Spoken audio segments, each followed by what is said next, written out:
అందరికీ నమస్కారం. గన్నవరం నియోజకవర్గానికి సంబంధించి విజయవాడ రూరల్ మండలం గతంలో వైసీపీ ప్రభుత్వం అధికారులు ఉన్నప్పుడు జిల్లాల విభజన అశాస్త్రీయంగా జరిగింది.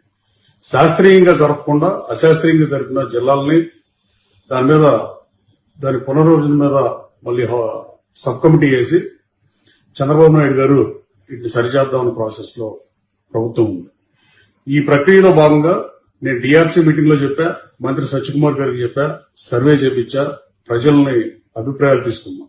గన్నవరం నియోజకవర్గంలో విజయవాడ రూరల్ మండలం 95,000 కోట్లు ఉన్నది ఎన్టీఆర్ జిల్లాలో ఉంది. గన్నవరంలో ఎయిర్పోర్ట్ ఉన్న గన్నవరం మండలాన్ని ఎన్టీఆర్ జిల్లాలో కలుపుదామని, మిగతా 2 జిల్లాలని ఎటు కలిపితే బాగుంటుందని అడిగితే ఫీజిబిలిటీ రిపోర్టులు తీసుకున్నా ఏది తీసుకున్నా.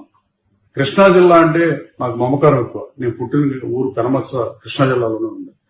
కృష్ణా జిల్లా ఖ్యాతి గురించి నేను పలు సందర్భాలు మాట్లాడాను. అయినా కూడా ఎన్టీఆర్ జిల్లాలో విభజన జరిగిపోయింది కాబట్టి ఎన్టీఆర్ జిల్లాలో కలిస్తేనే గన్నవరం, ఉంగుటూరు, బాపులపాడు 3 మండలాలు కూడా ఇక్కడ కలిస్తేనే రెవెన్యూ డివిజన్ కూడా ఒకటిగా ఉంటేనే మా నియోజకవర్గ ప్రజలకి లబ్ధి చేకూరుతుంది. అలాగే విజయవాడ షాపింగ్ కానీ దేనికైనా విజయవాడ వచ్చే గన్నవరం నియోజకవర్గం నుంచి వచ్చే ప్రజలు ఎవరైనా ఆ షాపింగ్ పనైనా సినిమా చూస్తా కూడా విజయవాడ వచ్చే పరిస్థితి.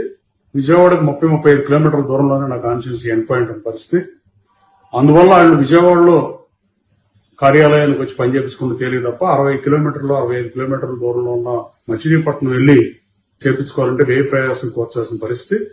రెవెన్యూ రికార్డులు కూడా చాలా ట్యాంపర్ అయిన పరిస్థితి. దీన్ని ఎట్టి పరిస్థితిలో ఎన్టీఆర్ జిల్లాలో కలపాల్సిందిగా గౌరవ మంత్రి అనగాని సత్యప్రసాద్ గారిని కోరారు, లోకేష్ బాబుని కూడా కోరారు. అలాగే మంత్రి సత్యకుమార్ యాదవ్ గారు కూడా వినతిపత్రం ఇచ్చారు. ఎట్టి పరిస్థితుల్లో ఎన్టీఆర్ జిల్లాలో గన్నవరం నియోజకవర్గాన్ని పూర్తిగా 2 జిల్లాల్లో ఉండడం పాలనా సౌలభ్యం కూడా లేని పరిస్థితి. 2 కలెక్టర్లతో, 2 ఆర్డీఓలతో, 2 డిఆర్ఓలతో, ఎస్పీ, ఒక సిపితో ఇలా కోఆర్డినేషన్ చేయటం పెద్ద సమస్య కాకపోయినా బట్ పని జరిగే విషయంలో లేట్ అయ్యే ప్రాసెస్ ఉంది.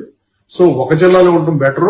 అలాగే విజయవాడ దగ్గరలో ఉంది. విజయవాడ ఎన్టీఆర్ జిల్లాలో కానీ గన్నవరం నియోజకవర్గం మొత్తానికి కలిపితే మా రైతాంగానికి కానీ రైతుల భూములకు కానీ ఎట్టి పరిస్థితుల్లో విలువ పెరగాలన్నా, ప్రజల అవసరాలు తీర్చడానికైనా స్థానిక శాసనసభ్యుడిగా నేను మనస్ఫూర్తిగా మొత్తం నియోజకవర్గాన్ని ఒకే జిల్లాలో, అది కూడా ఎన్టీఆర్ జిల్లాలో కలపాలని మీ ద్వారా తెలియజేస్తున్నాను. Thank you.